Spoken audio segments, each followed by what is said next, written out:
হে everyone, আজকে আমি আপনাদের সঙ্গে শেয়ার করতে যাচ্ছি ত্রিপুরাবাসীর অল টাইম ফেভারিট শুটকি বা শুকনো মাছ দিয়ে করলা আলু দিয়ে রেসিপি।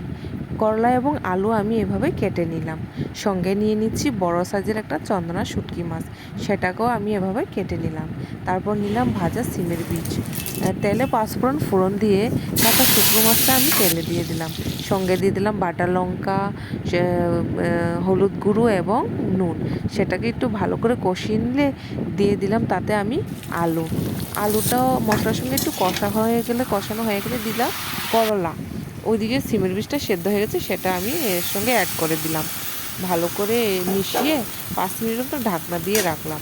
ঢাকনা দিয়ে আবার ভালো করে নেড়ে চেড়ে কষানো হয়ে গেলে তাতে দিয়ে দিলাম পরিমাণ মতো জল দিয়েও আরও 5 মিনিটের মতো ঢাকনা দিয়ে রেখে ঢাকনাটা সরিয়ে ঝোলটা এভাবে টেনে গেলে আলু টালু ভেঙেই রেডি হয়ে গেলো করলার রেসিপি।